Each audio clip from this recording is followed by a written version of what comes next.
नमस्कार, आप देख रहे हैं इंडिया न्यूज नेटवर्क लाइव। दमन में श्री कथा ज्ञान यज्ञ का शुभारंभ। आज संघ प्रदेश की राजधानी दमन में मकर संक्रांति के पावन अवसर पर स्वरूप संप्रदाय द्वारा 3 दिवसीय श्री कथा ज्ञान यज्ञ का भव्य आयोजन किया गया। इस यज्ञ की शुरुआत आदरणीय वैष्णवजनों एवं धर्मध्वजा गुरु रामानंदाचार्य श्री स्वामी नरेंद्राचार्य जी की असीम कृपा और आशीर्वाद से हुई। इस शुभ अवसर पर आज भव्य शोभा यात्रा, चरण पादुका एवं ग्रंथ स्थापना, पूजन और आरती का आयोजन किया गया। यज्ञ में पहला दिन भगवान रामानंदाचार्य जी के लेखनी से वैदिक परंपरा की 18 पुराणों के ज्ञान से युक्त श्री कथा का वाचन किया गया, जिसे कथाकार कृष्णदास जी की अमृतवाणी में हजारों भक्तों ने श्रवण किया। श्री कथा ज्ञान यज्ञ का मुख्य उद्देश्य भक्तों को सात्विक ज्ञान और आध्यात्मिक उन्नति की ओर मार्गदर्शन करना है। इस विशेष आयोजन के दौरान भक्तों को आत्मिक सुख और मोक्ष की प्राप्ति के अवसर मिलेंगे।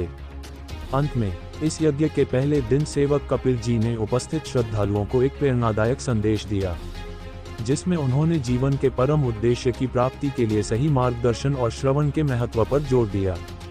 देखिए इस्लाम खान की यह खास रिपोर्ट। और ऐसे ही आसपास की खबर से बने रहने के लिए हमारे चैनल को सब्सक्राइब नहीं किए हैं तो अभी सब्सक्राइब करें, और अगर हम तक कोई खबर या विज्ञापन पहुंचाने के लिए स्क्रीन पर दिए गए नंबर से संपर्क करें। धन्यवाद। श्री कथा जो यहाँ कच्ची गांव में रखा है, पहली बार रखा है, क्या उद्देश्य था रखने का? बधाने श्री गुरुदेव।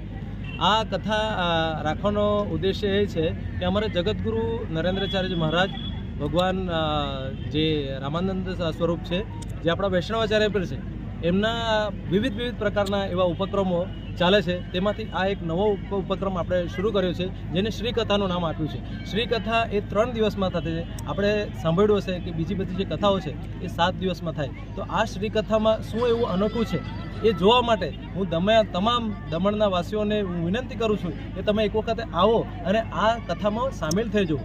18 પુરાણોનો સાર એ આ કથામાં અહીંયા બતાવવામાં આવ્યો છે। એ છતાંય અમારા જે ગુરુજી છે, જેમનું પૂરું નામ છે અનંત શ્રી વિભૂષિત જગતગુરુ રામાનંદાચાર્ય શ્રી સ્વામી નરેન્દ્રાચાર્ય મહારાજ, દક્ષિણ પીઠ નાણીધામના એ જગતગુરુ છે રામાનંદાચાર્ય। તો એમના કહેવાનું છે કે આપણો ધર્મ બધા એકત્રિત થાય, બધા સંગઠિત થાય અને એની જાગૃતિ થાય, એના માટે આ વિવિધ પ્રકારના ઉપક્રમ ચલાવે છે। તો હું દરેક ભાવિક ભક્તોને આ માધ્યમથી, આ મંચના માધ્યમથી હું આહ્વાન કરું છું અને વિનંતી કરું છું કે તમે બધા આ 3 દિવસીય શ્રી કથામાં અહીંયા ઉપસ્થિત થાઓ અને આ કથાનો લાભ લો। તમારી કોઈ પણ પ્રકારની મુશ્કેલીઓ, સમસ્યાઓ જેમાં માર્ગ નહીં મળતો હોય તો આ કથામાં તમે આવો, પાદુકાના દર્શન લો, કંઈક ને કંઈક એમાંથી તમને માર્ગદર્શન થશે જ। અમારા કથાકાર કૃષ્ણદાસજી મહારાજ દ્વારા અહીંયા 3 દિવસ અહીંયા કથા ચાલવાની છે।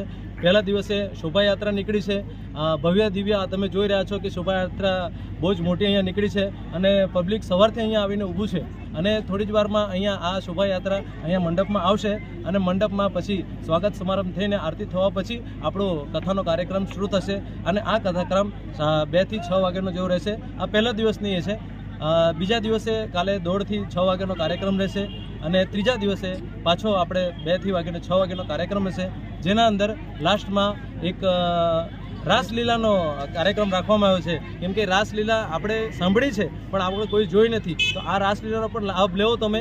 કંઈક અનોખું છે જે તમે બીજી જગ્યાએ નહીં જોયું હોય એ જ આ જગ્યા પર તમને જોવાનું મળશે અને એટલા માટે હું તમને ભાવભીનું આમંત્રણ આપું છું કે તમે આવો અને આ કથાનો લાભ લેવો। અને આપણે આજે કથા રાખી છે એ કચ્ચીગામ 4 રસ્તા કંઠેશ્વર મંદિરના બાજુમાં જ્યાં અઠવાડો ભરાય છે ત્યાં રાખી છે। તમને દરેક દમણની જનતાને હું ફરીવાર એકવાર વિનંતી કરું છું કે એકવાર આ કથાનો આવો અને આ કથાનો લાભ લેવો। શ્રી ગુરુ।